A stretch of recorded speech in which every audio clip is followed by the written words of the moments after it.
Hello friend, ये study with Nitish पे मैं नीतीश आपका बहुत बहुत स्वागत करता हूं। आज हम लोग फिर से एक नए टॉपिक के साथ आए हैं आप लोगों के सामने, केंद्रीय मंत्रिपरिषद। इससे पहले अगर आप मेरा वीडियो नहीं देखे हैं तो मैं पॉलिटिकल साइंस से related IAS PCS net JRF के साथ साथ एलटी जीएसई में पूछे जाने वाले क्वेश्चनों की ज़बरदस्त प्रैक्टिस सेट भी करवा रहा हूँ। साथ ही साथ आप लोगों को मैं शॉर्ट नोट्स भी प्रोवाइड करवा रहा हूँ ताकि आपके प्रिपरेशन के लिए बहुत ही ज़्यादा इंपॉर्टेंट हो जाए। तो इस सेशन में हम लोग कंप्लीट करेंगे केंद्रीय मंत्रिपरिषद के बारे में बात करेंगे। इसके इसके पहले हम लोगों ने कवर किया था उपराष्ट्रपति, यानी कि हम लोग उपराष्ट्रपति से रिलेटेड जो है शॉर्ट नोट्स भी देखे थे और कम से कम 15 क्वेश्चन भी प्रैक्टिस सेट में लगाए थे, जो कि आपके लिए बहुत ही इम्पॉर्टेंट है। तो उस सेशन से जुड़ने के लिए जो है पहले आपको क्या करना पड़ेगा, अगर नए हैं तो इस चैनल को सब्सक्राइब कर लीजिएगा ताकि आपके लिए इम्पोर्टेंट वीडियो आपके मोबाइल पे नोटिफिकेशन मेरे द्वारा भेजा जा सके। और साथ ही साथ आपको जो है इम्पॉर्टेंट फैक्ट जो है इससे निकल कर आएंगे, वो आपके एग्ज़ाम में कहीं ना कहीं हेल्पफुल ज़रूर साबित होंगे। तो आज का सेशन हमारा होगा केंद्रीय मंत्रिपरिषद के बारे में बात करेंगे, जो कि आईएएस पीसीएस में इम्पॉर्टेंट जो प्रैक्टिस सेट करवाए गए हैं इनसे रिलेटेड क्वेश्चन भी इसमें देखने को मिलेंगे। साथ ही साथ आप अगर नेट जेआरएफ के साथ साथ एलटी जीएसई यानी कि आपका ऑप्शनल पॉलिटिकल साइंस सब्जेक्ट है तो इस सेशन से ज़रूर जुड़िएगा, क्योंकि ये सेशन बहुत ही इम्पॉर्टेंट होने वाला है। तो देखिए, हम लोग केंद्रीय मंत्रिपरिषद के बारे में बात करेंगे। क्या होता है केंद्रीय मंत्रिपरिषद? देखिए, यहाँ पे केंद्रीय मंत्रिपरिषद की बात करें तो इसमें प्रधानमंत्री होते हैं, कैबिनेट मंत्री होते हैं, राज्य मंत्री और तथा उप मंत्री जो होते हैं, ये इन सब से मिल के बनता है आपका केंद्रीय मंत्रिपरिषद जी। अब आपसे क्वेश्चन बन सकता है केंद्रीय मंत्रिपरिषद में कौन कौन से शामिल होते हैं, तो आपको याद रखना है कि प्रधानमंत्री शामिल हो सकते हैं इसमें, कैबिनेट मंत्री शामिल होते हैं, राज्य मंत्री और उप मुख्यमंत्री इसमें शामिल होते हैं केंद्रीय मंत्रिपरिषद में। अब इसकी बात की गई है तो इसको मैं आपको बता दूं किस आर्टिकल में ये बताया गया है। आर्टिकल 74(1) का यानी कि 74 के 1 में अनुसार राष्ट्रपति को सहायता और सलाह देने के लिए एक मंत्री परिषद होगी। यानी कि मंत्रिपरिषद की बात की गई है आर्टिकल 74(1) में, यानी कि 74(1) में बात की गई है कि राष्ट्रपति की सहायता के लिए एवं सलाह देने के लिए जो होगा एक मंत्रिपरिषद की व्यवस्था होगी, जिसका प्रधानमंत्री होगा। यानी कि इस केंद्रीय मंत्रिपरिषद का प्रधान कौन होगा? पीएम होगा। यानी कि पीएम की हमारा प्रधानमंत्री होगा। जो भी प्रेजेंट टाइम में प्रधानमंत्री होगा वही केंद्रीय मंत्रिपरिषद का क्या होगा? प्रधान होगा, यानी कि हेड होगा या अध्यक्ष भी कर सकते हैं। तो यहाँ पे देखते हैं, राष्ट्रपति अपने कृत्यों का प्रयोग करने में मंत्रिपरिषद की सलाह से कार्य करेगा। यानी कि राष्ट्रपति जो होगा वो कोई भी कार्य करेगा तो वो बिना मंत्रिपरिषद के सलाह के कार्य नहीं करेगा और वो उससे सलाह लेगा, किससे? मंत्रिपरिषद से। केंद्रीय मंत्रिपरिषद से सलाह के द्वारा ही राष्ट्रपति कोई कार्य करेगा। 42वें संविधान संशोधन 1976 के द्वारा शामिल किया गया है। ये जो है पहले ऐसा नहीं था कि पहले जो है राष्ट्रपति कोई भी कार्य करेगा, उसमें सलाह लेने की कोई बात नहीं थी। बट 42वें संविधान संशोधन 1976 द्वारा ये प्रावधान कर दिया गया कि राष्ट्रपति को सलाह लेना ही पड़ेगा आर्टिकल 74(1) के तहत। ठीक है, परंतु राष्ट्रपति मंत्रिपरिषद से ऐसी सलाह साधारणतया या अन्यथा पुनर्विचार की अपेक्षा कर सकेगा और राष्ट्रपति ऐसे पुनर्विचार के पश्चात दी गई सलाह के अनुसार कार्य करेगा। पहले ऐसा था कि मंत्रिपरिषद राष्ट्रपति को सलाह देती थी, राष्ट्रपति माने या ना माने इसके ऊपर डिपेंड करता था, बट अब राष्ट्रपति को मानना पड़ता है केंद्रीय मंत्रिपरिषद के सलाह को। अब बात कर लेते हैं यहाँ पे जो 44 अमेंडमेंट हुआ था, यानी कि संविधान संशोधन हुआ था, 40वां संविधान संशोधन 1978 में हुआ था। इसमें ये बात कही गई थी कि राष्ट्रपति ऐसे पुनर्विचार के पश्चात दी गई सलाह के अनुसार कार्य करेगा। तो ये जो है 44वें संविधान संशोधन 1978 द्वारा ये बता दिया गया कि राष्ट्रपति को जो सलाह दिया जाएगा उसे मानने के लिए उसे बाध्य किया जाएगा। ठीक है, राष्ट्रपति को मानना ही पड़ेगा अगर जो केंद्रीय मंत्रिपरिषद सलाह देती है। अनुच्छेद 74(2) में क्या बात की गई है? इसके अनुसार बताया गया है कि इस प्रश्न में किसी भी न्यायालय में जांच नहीं की जाएगी कि क्या मंत्रियों ने राष्ट्रपति को जो सलाह दी है और यदि दी है तो क्या दी है। जैसे कि मंत्रिपरिषद ने राष्ट्रपति को क्या सलाह दी, कैसे सलाह दी, तो मतलब क्या सलाह दी, कोई सलाह दी, इन सब से जो कैसी सलाह है इससे रिलेटेड जो है हम न्यायालय में नहीं जा सकेंगे, यानी कि न्यायालय इसकी जांच नहीं कर पाएगा कि मंत्रिपरिषद, केंद्रीय मंत्रिपरिषद ने राष्ट्रपति को क्या सलाह दी है। ठीक है, तो इससे रिलेटेड जो केस होंगे, यानी कि जो भी विवाद होंगे, वो न्यायालय इसको लेके नहीं जाया जा सकता, ना तो न्यायालय इसमें हस्तक्षेप करने वाली है। आर्टिकल 75(1) में क्या कहता है, कहा गया है कि प्रधानमंत्री की नियुक्ति राष्ट्रपति करेगा। अब देखिए इंपॉर्टेंट फैक्ट यहाँ से आपको निकल के आता है कि 75(1) में, यानी कि 75(1) में बताया गया है कि प्रधानमंत्री की नियुक्ति कौन करेगा, हम राष्ट्रपति करेगा।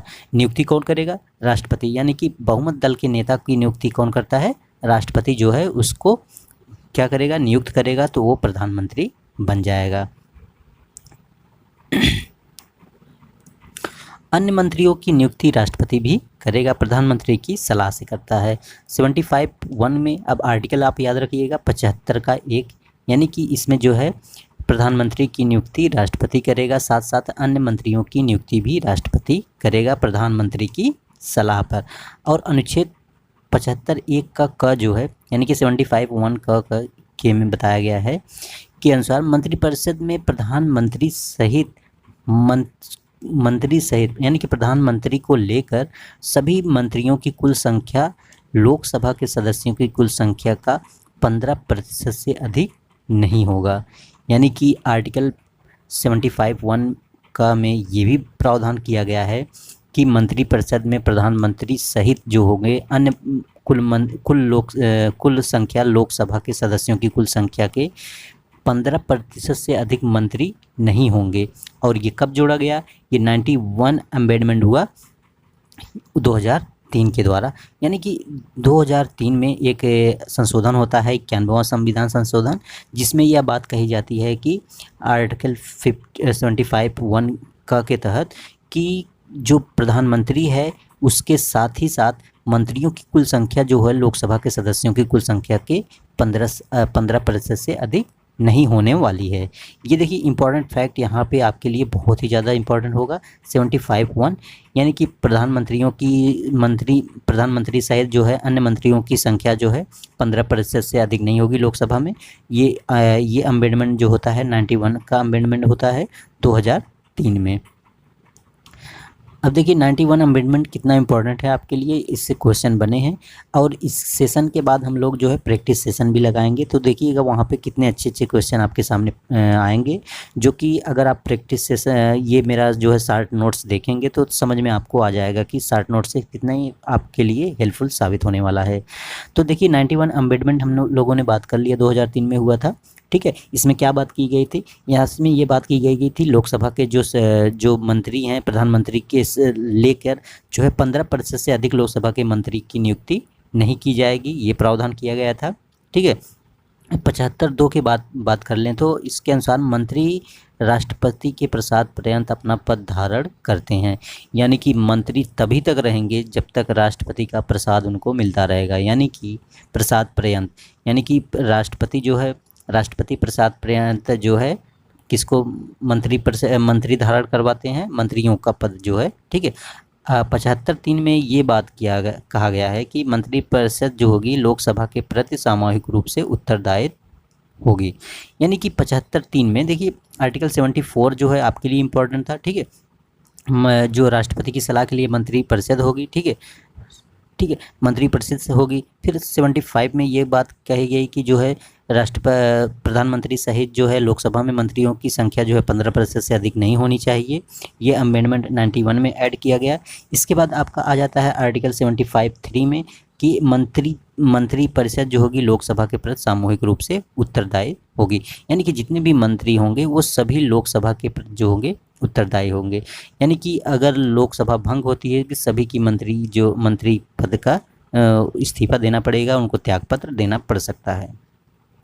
संविधान में मंत्रिमंडल शब्द का प्रयोग केवल आर्टिकल 352 यानी कि 352 के खंड 3 में किया गया है। अब देखिए संविधान में बात किया जाए तो संविधान में मंत्रिमंडल का शब्द केवल एक ही बार यूज किया गया है, जो कि कौन सा किया गया है, ये जो 352 के खंड 3 में किया गया है। कैबिनेट या मंत्रिमंडल प्रधानमंत्री सहित कैबिनेट स्तर के मंत्रियों की परिषद होती है। अब यहाँ पे कैबिनेट की बात की जाए तो कैबिनेट या फिर मंत्रिमंडल भी इसको कह सकते हैं। तो इसमें प्रधानमंत्री होते हैं, फिर कैबिनेट स्तर के मंत्रियों की परिषद होती है जिसको हम लोग कैबिनेट मंत्री कहते हैं। मंत्री उत्तरदायित्व के कारण अधिकारी अनामता के सिद्धांत से संरक्षित रहते हैं।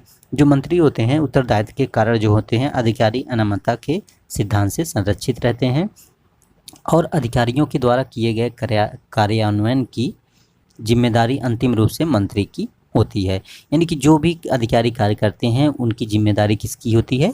मंत्री की होती है अंतिम रूप से। केंद्रीय कैबिनेट सचिवालय सीधे प्रधानमंत्री के अधीन होते हैं। यानी कि जो केंद्र में कैबिनेट सचिवालय होता है वो किसके अधीन होता है? प्रधानमंत्री के अधीन होता है। इसका प्रशासनिक प्रमुख जो होता है कैबिनेट सचिव होता है। इसका जो प्रशासनिक प्रमुख जो अगर पूछता है तो कैबिनेट सचिव होता है, जबकि कैबिनेट सचिवालय सीधे प्रधानमंत्री के अधीन रहता है, जो कि सिविल सर्विसेज बोर्ड का पदेन अध्यक्ष भी होता है।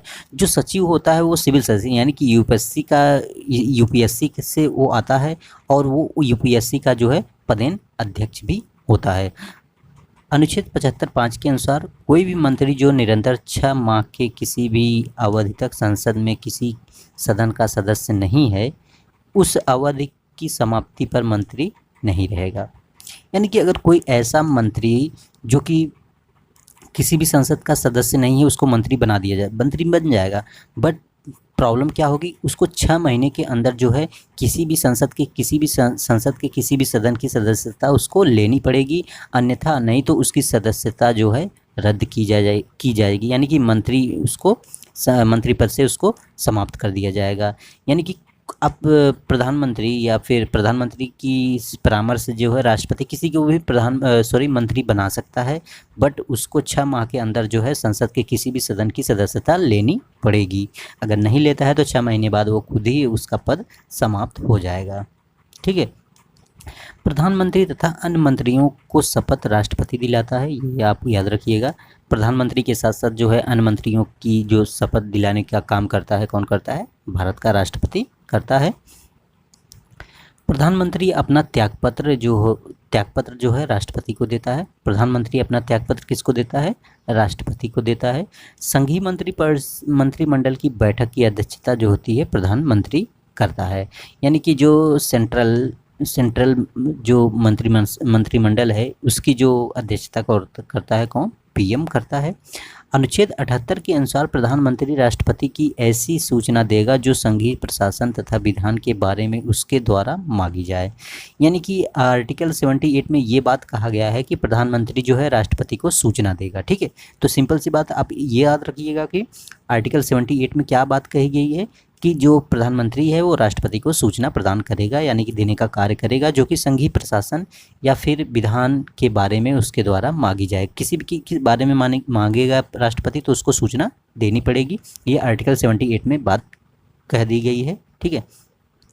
15 अगस्त 1947 को केंद्र में मंत्रालयों की संख्या 18 थी।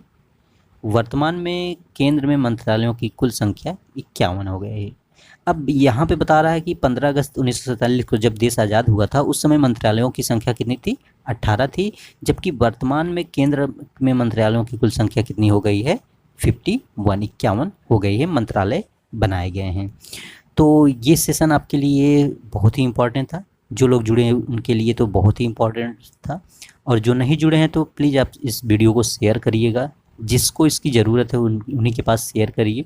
अदरवाइज़ आपको कोई प्रॉब्लम होती है तो कमेंट सेक्शन में कमेंट ज़रूर करिएगा। ठीक है, कोई भी सुझाव देना चाहते हैं कमेंट सेक्शन में कमेंट ज़रूर करिएगा। तो ये वीडियो आपके लिए कैसा लगा कमेंट सेक्शन में कमेंट ज़रूर करिएगा आप लोग फ्रेंड। ठीक है, तो ये वीडियो आपके लिए बहुत ही हेल्पफुल होगा अगर आप इस सेशन से जुड़ते हैं। तो बहुत सारे वीडियो जो है अगर आप पॉलिटिकल साइंस से स्टडी कर रहे हैं, पढ़ाई कर रहे हैं, तो पॉलिटिकल साइंस से करने वालों के लिए ये बहुत ही ज़्यादा इम्पॉर्टेंट होने वाला है, क्योंकि इस ऐसे कंटेंट इसमें डाले गए हैं जो कि आपके लिए हेल्पफुल साबित हो सकते हैं किसी भी एग्जाम में।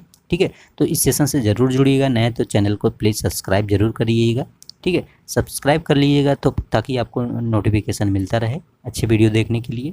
ठीक है, तो इस चैनल से बने रहिएगा। आज के लिए इतना है, फिर मिलेंगे हम नेक्स्ट वीडियो में प्रैक्टिस सेशन के बाद।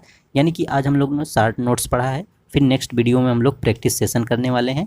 तो उस सेशन से जुड़ने के लिए जो है आप लोग चैनल को सब्सक्राइब कर लीजिएगा, तभी आप चैनल इसका जो है प्रैक्टिस सेशन पा सकते हैं।